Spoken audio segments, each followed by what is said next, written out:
दुर्गा नदी के किनारे बसा एक गांव फूलपुर। गांव में कुछ 100-150 लोग रहते थे।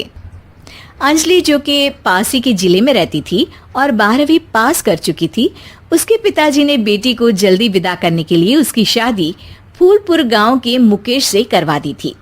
मुकेश कभी स्कूल नहीं गया था और इस कारण वो पढ़ा लिखा नहीं था और बाकी गांव वालों की हालत भी मुकेश जैसी ही थी। मुकेश के घर में उसके माता पिता भी रहते थे।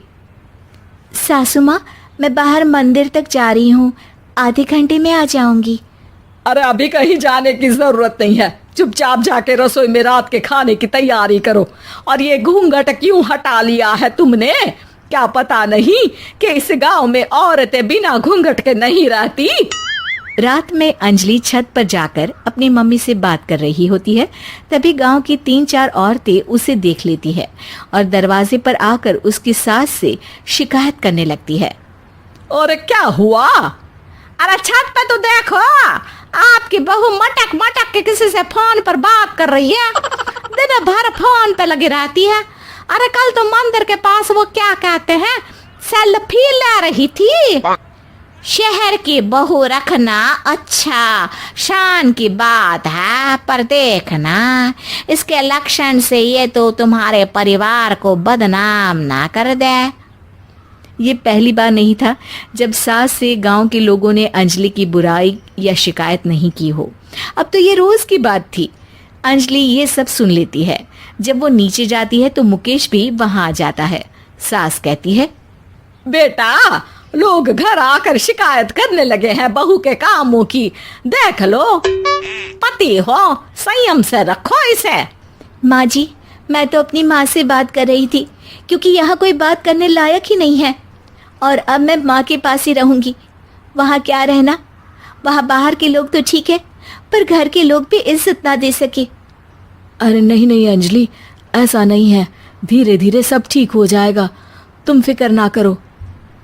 अरे बस कुछ बोलना ही नहीं है, सर पे चढ़ा रखा है बहू को। सास मुकेश की नरम बात सुन के वहां से मुंह चढ़ाकर चली जाती है। मैं तो कहती हूँ हम दोनों शहर चले जाते हैं।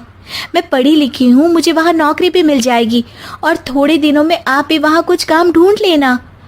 अरे नहीं नहीं अंजलि, हम यहाँ ना गांव का खेत, माँ पिताजी को छोड़कर शहर नहीं जा सकते। माँ पिताजी को कैसा लगेगा और गांव वाले क्या सोचेंगे?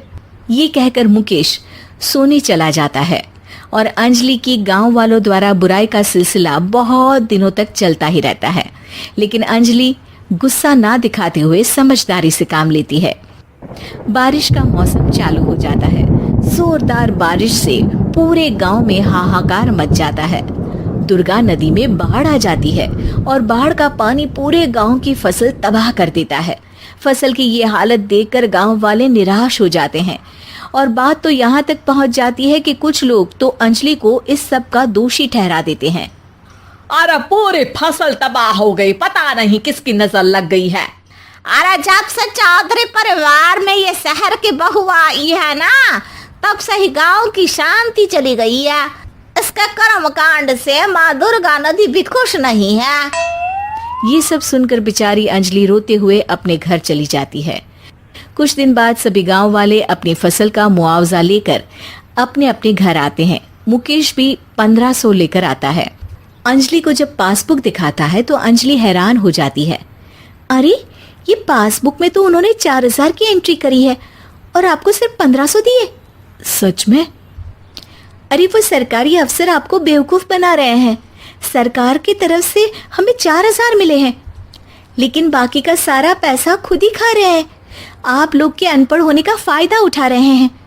ये सब सुनकर मुकेश परेशान हो जाता है, लेकिन अंजलि उसे हिम्मत से काम लेने को कहती है और सुबह होते ही मुकेश को पंचायत कार्यालय ले जाती है और साथ में गांव के और लोगों को भी। आप सरकारी बाबू क्या गांव के लोगों को बेवकूफ समझते हैं? आपको क्या लगता है ये पढ़े लिखे नहीं है तो आप कुछ भी मनमानी करेंगे? ये बेचारे दिन रात इतनी मेहनत करते हैं, ये हमारे अन्नदाता हैं और आप इनके साथ ऐसा धोखा करते हैं। अरे क्या बके जा रही है ये लड़की, किस धोखे की बात कर रही है? अपने कांड करके नदी माँ को नाराज करके हमारा नुकसान करके इसे चैन नहीं मिला क्या?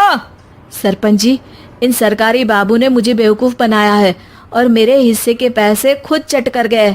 बस ये सुनते ही सरपंच वहां से दुम दबाकर भाग जाता है। पता चलता है कि जनपद अधिकारियों ने गांव के सरपंच के साथ मिलकर सबके साथ धोखा किया है। सब लोगों का विरोध शुरू हो जाता है और आखिर में अधिकारी सब गांव वालों के हिस्सों के बचे हुए पैसे उन्हें लौटा देते हैं और कई दिन तक सरपंच गांव में लौटता ही नहीं। अंजलि, तुम नहीं होती तो हम गांव वालों को तो पता ही नहीं चलता कि ये हमें हर बार बेवकूफ बनाते हैं। हाँ हाँ अंजलि बेटी, हमें माफ कर दो। हम सब तुम्हें बुरा भला कहते रहे, लेकिन तुमने ही आज हमें बेवकूफ बनाने से बचाया है। हमें तुम पर गर्व है बेटी। अब समझ आया कि सरपंच तुमसे नहीं, तुम्हारे पढ़े लिखे होने से नफरत करता था। क्यों ना इस बार हम अंजलि को ही सरपंच पद के लिए चुन ले? क्या कहते हो गांव वालों? पढ़ी लिखी सरपंच। बस पूरा गांव अंजलि के लिए ताली बजाता है और अंजलि की सास उसे खुशी से गले लगा लेती है।